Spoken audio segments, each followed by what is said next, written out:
Hello दोस्तों, स्वागत है आप लोगों को अपना चैनल में। देखिए दोस्तों, आज मैं आप लोगों के लिए, जी हाँ मेरे प्यारे भाइयों, आज मैं आप लोगों के लिए लेकर आया हूँ 10th वालों के लिए संस्कृत का दूसरा चैप्टर, जिसका नाम है पाटलिपुत्र वैभव।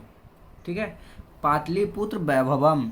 ठीक है, इसमें जो है आप लोगों को पाटलिपुत्र यानी कि पटना, ठीक है, हमारा पटना का आविष्कार कैसे हुआ, पटना नाम कैसे पड़ा, पुराना नाम क्या था, नया नाम क्या था, और इसके भी पटना के लिए यानी पाटलिपुत्र के लिए किन्होंने क्या क्या किया है, और यहाँ पर कौन कौन घूमने आए हैं दार्शनिक, इनके विषय में भी हम लोग जानेंगे। और पटना में कोई किस नदी और कौन सा नदी और कौन सा पर्व त्यौहार जो है प्रसिद्ध है, इसके विषय में हम लोग इस चैप्टर में जानेंगे अच्छी तरह से। ठीक है प्यारे भाइयों, तो चलिए हम लोग अपना सेशन में चलते हैं। तो आज का हमारा 1 नंबर क्वेश्चन है कि किसके काल में पाटलिपुत्र की रक्षा व्यवस्था उत्कृष्ट थी।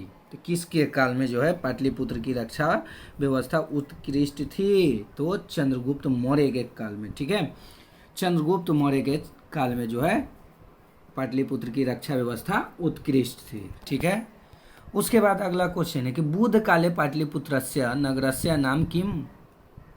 देखिए, बुद्ध काल में जो पाटलिपुत्र नगर का जो नाम था वो क्या था, क्या नाम था? ठीक है, तो पाटलिग्राम। क्या नाम था? पाटलिग्राम। तो उसका नाम था पाटलिग्राम। ठीक है, पाटलिग्राम नाम था।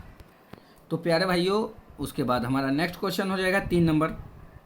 अगर आप लोगों ने फर्स्ट चैप्टर का वीडियो नहीं देखा है और इस चैनल को सब्सक्राइब नहीं किया है तो सब्सक्राइब करके बेल आइकन को प्रेस कर लीजिए, क्योंकि बहुत ही ज़्यादा मज़ा के साथ आप लोगों को इस बार 450 पार नंबर लाने का एकदम दवा ठोकते हैं। चलिए देखिए, हमारा जो है पटना में गंगा नदी पर कौन सेतु है?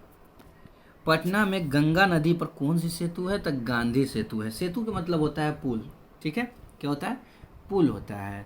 ठीक है, तो गांधी सेतु पुल है। ठीक है, याद रखना है। उसके बाद नेक्स्ट क्वेश्चन 4 नंबर कह रहा है कि गोलघर कहाँ है? गोलघर कहाँ है? तो गोलघर कहाँ है? तो पटना में है। ठीक है, कहाँ है? तो पटना में। ये सब क्वेश्चन जो है आप लोगों के लिए बहुत ही मोस्ट इंपोर्टेंट है। आप लोगों को 18 में ये क्वेश्चन, 22 में ये क्वेश्चन और 21 में ये क्वेश्चन पूछा जा चुका क्वेश्चन है। ठीक है, अब कह रहा है कि कुट्टिनीम काव्य के रचनाकार कौन है? कुट्टिनीम काव्य के रचनाकार कौन है? तो इनका रचनाकार, जी हाँ प्यारे भाइयों, इनका रचनाकार दामोदर गुप्ता। ठीक है, दामोदर गुप्ता। कौन है? तो दामोदर गुप्ता है। ठीक है प्यारे भाइयों, हमारा ऑप्शन बी हो जाएगा। चलिए उसके बाद नेक्स्ट क्वेश्चन हमारा 6 नंबर हो जाएगा। और 6 नंबर क्वेश्चन कह रहा है कि कस्य पुरुषस्य जन्म स्थानम पाटलिपुत्र असति। मतलब किस महापुरुष का जन्म जो है पाटलिपुत्र में हुआ था? तो किस महापुरुष का जन्म जो है पाटलिपुत्र में हुआ था? तो गुरु गोविंद सिंह का। ठीक है, गुरु गोविंद सिंह से। ठीक है, गुरु गोविंद सिंह का जन्म हुआ था। ठीक है, कहाँ हुआ था? तो पाटलिपुत्र में हुआ था। ठीक है जी बिल्कुल, एकदम जान लीजिए। उसके बाद नेक्स्ट क्वेश्चन है कि सिखों के गुरु थे। ठीक है, गुरु गोविंद सिंह सिखों के गुरु थे। ठीक है, तो कह रहे हैं कि सिखों के 10वें गुरु कौन थे? तो सिखों के 10वें गुरु गुरु गोविंद सिंह थे। ठीक है, कौन थे? गुरु गोविंद सिंह थे, और इन्हीं का जन्म पाटलिपुत्र में हुआ था। ठीक है, चलिए उसके बाद नेक्स्ट क्वेश्चन देखेंगे। हमारा अगला क्वेश्चन हो जाएगा 8 नंबर। ठीक है, पाटलिपुत्र किस प्रांत की राजधानी थी? पाटलिपुत्र किस प्रांत की राजधानी थी? तो बिहार की राजधानी पाटलिपुत्र थी, है। ठीक है, अभी भी है। ठीक है, पटना। चलिए, दामोदर गुप्त ने किस काव्य की रचना की? तो दामोदर गुप्त ने जिस काव्य की रचना की उसका नाम था कूटनीमत। ठीक है, कूटनीमत। क्या है? कूटनीमत है। ठीक है प्यारे भाइयों, उसके बाद अगला क्वेश्चन है कि काव्य मीमांसा के कवि कौन है? जी हाँ प्यारे भाइयों, आप लोग इसको देख सकते हैं 2018 में, 2018 की सी में, उसका 2022 में ये क्वेश्चन पूछा जा चुका है। ठीक है, तो देखिए मोस्ट इंपोर्टेंट क्वेश्चन है आप लोगों के लिए, काव्य मीमांसा के कवि कौन है? तो काव्य मीमांसा के कवि जो है हमारे राजशेखर जी है। कौन है? राजशेखर। काव्य मीमांसा के कवि कौन है? तो राजशेखर। उसके बाद नेक्स्ट क्वेश्चन है हमारा 11 नंबर क्वेश्चन, कह रहा है हम लोगों से कि राज्ञे अशोकस्य स्वमेन अस्य नगरस्य वैभवम कीदृशम आसीत्। राज्ञे अशोकस्य समय अस्य नगरस्य वैभवम कीदृश्यम आसीत, ठीक है, कीदृश्यम आसीत, तो समृद्धम, ठीक है। देखिए अशोक के राज्य में जो था सबसे ज़्यादा क्या था, प्रसिद्ध था, यानी कि वैभव था, तो क्या देखने को मिलता था, तो समृद्धि, ठीक है, समृद्धि जो देखने को मिलता था सबसे ज़्यादा।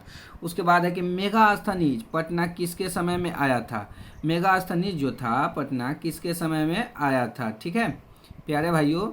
तो मेगास्थनीज जो था पटना में आया था किसके शासनकाल में, तो मेगास्थनीज पटना में आए थे चंद्रगुप्त मौर्य के समय में, ठीक है, चंद्रगुप्त मौर्य के शासनकाल में आए थे, ठीक है प्यारे भाइयों। उसके बाद देखिएगा अगला क्वेश्चन हमारा 13 नंबर कह रहा है कि पाटलिपुत्र पटना से कब से प्रसिद्ध हुआ, पटना के नाम से कब से प्रसिद्ध हुआ। कहने का मतलब पाटलिपुत्र जो पहले नाम था वो पटना के नाम से कब प्रसिद्ध हुआ, तो मध्यकाल में। कब, तो मध्यकाल में प्रसिद्ध हुआ। तो option C is the correct answer हो जाएगा, ठीक है प्यारे भाइयों। उसके बाद अगला क्वेश्चन है हमारा कि पाटलिपुष्पों की पुतलिका रचना के आधार पर पटना का कौन सा नाम है, ठीक है, पाटल पुष्पों की पुतलिका रचना के आधार पर पटना का कौन सा नाम है, तो पटना के नाम पाटलिपुत्र है, ठीक है, क्या है, पाटलिपुत्र है, ठीक है प्यारे भाइयों।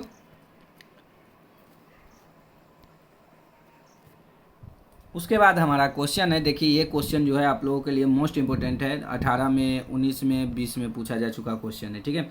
पटना का इतिहास कितना पुराना है, पटना का इतिहास जो है कितना पुराना है, तो पटना का इतिहास एकदम जो है आप लोगों के लिए जी बिल्कुल एकदम जान लीजिए कि पटना का इतिहास जो है ना आप लोगों के लिए जो जितना ज़रूरी है, पटना का इतिहास कितना पुराना है उस हिसाब से माना जाता है कम से कम 2000 वर्ष का, ठीक है, कितने 2000 वर्ष का, ठीक है प्यारे भाइयों। तो option B is the correct answer, ठीक है। चलिए उसके बाद कह रहा है कि यूनान का राजदूत कौन था, तो यूनान का राजदूत जो था ना मेगास्थनीज था, ठीक है, कौन था, मेगास्थनीज जो था यूनान का राजदूत था, ठीक है। उसके बाद आ जाइए आप लोग अगले क्वेश्चन में कि कौमुदी महोत्सव किस ऋतु में मनाया जाता है, तो कौमुदी महोत्सव शरद ऋतु में मनाया जाता है, किस ऋतु में मनाया जाता है भाइयों, शरद ऋतु में मनाया जाता है। उसके बाद कह रहा है हमारा अगला क्वेश्चन 18 नंबर, पटना नगर की पालिका देवी कौन है, पटना नगर की पालिका देवी पटन देवी है, कौन है, पटन देवी है, option C is the correct answer प्यारे भाइयों। चलिए उसके बाद नेक्स्ट क्वेश्चन देखिएगा, बिहार से काश्मीर नगरे गोलगृहम असति, बिहार से कश्मीर नगरे गोलगृहम असति, मतलब बिहार में गोलघर किस नगर में स्थित है, ठीक है, किस नगर में स्थित है, तब पाटलिपुत्र नगरे, ठीक है।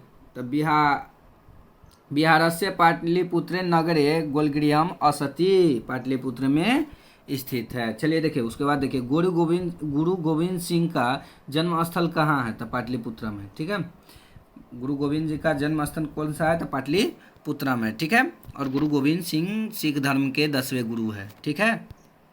उसके बाद हमारा अगला क्वेश्चन है प्यारे भाइयों कि परिभूत पुरंदर स्थानम की संज्ञा किसे दी गई है, परिभूत पुरंदर स्थानम की संज्ञा किसे दी गई है, तो परिभूत पुरंदर स्थानम की संज्ञा जी हाँ प्यारे भाइयों पाटलिपुत्र नगर को दिया गया है, ठीक है, पाटलिपुत्र नगर को, ठीक है। चलिए उसके बाद है कि सरस्वती का कुलगृह कौन सा महानगर था, सरस्वती का कुलगृह कौन सा महानगर था, तो पाटलिपुत्र, ठीक है, सरस्वती का कुलगृह कौन सा महानगर में था, तो पाटलिपुत्र में, ठीक है। चलिए देखिए उसके बाद अगला क्वेश्चन है हमारा 23 नंबर।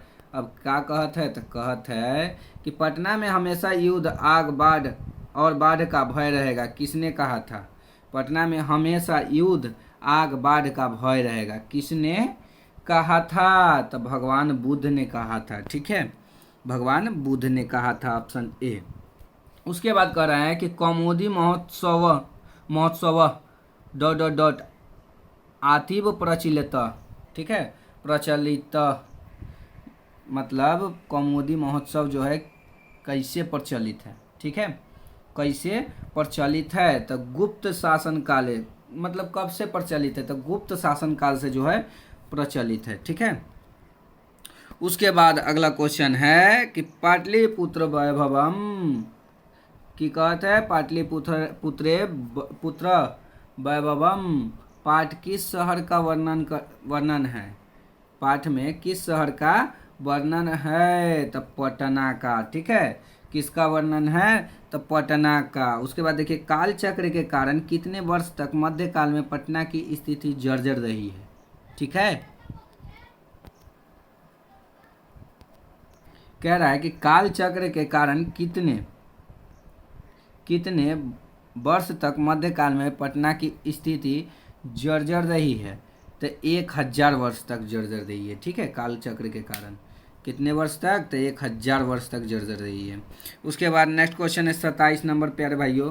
कह रहा है कि पटना शब्द किस शब्द से बना है, पटना शब्द किस शब्द से बना है, तो पटना शब्द जो बना है ना प्यारे भाइयों, पतन से बना है, ठीक है, पतन से, पटना जो है पतन से बना है। उसके बाद गुरु गोविंद सिंह किस धर्म के गुरु थे, तो सिख धर्म के। Option D is the correct answer, ठीक है, option D is the correct answer प्यारे भाइयों। उसके बाद नेक्स्ट क्वेश्चन है हमारा,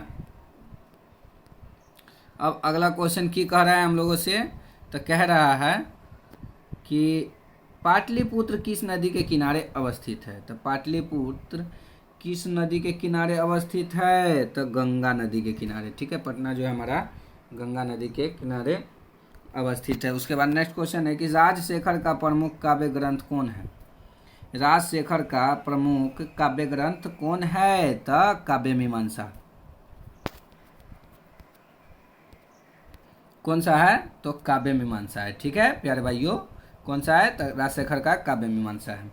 उसके बाद 31 नंबर में कह रहा है कि गुरु गोविंद सिंह का जन्म स्थान किस स्थान से प्रसिद्ध है, किस नाम से प्रसिद्ध है, तो गुरु गोविंद सिंह के जन्म स्थान जो है ना गुरुद्वारा के नाम से प्रसिद्ध है, ठीक है, गुरुद्वारा के नाम से प्रसिद्ध है, ठीक है प्यारे भाइयों। इतना ही के साथ आप लोगों का आज जो है सेशन खत्म हुआ है। तो प्यारे भाइयों अगर आप लोगों को वीडियो अच्छा लगा तो सब्सक्राइब करके बेल आइकन प्रेस करें, ठीक है प्यारे भाइयों। इतना ही के साथ आप लोगों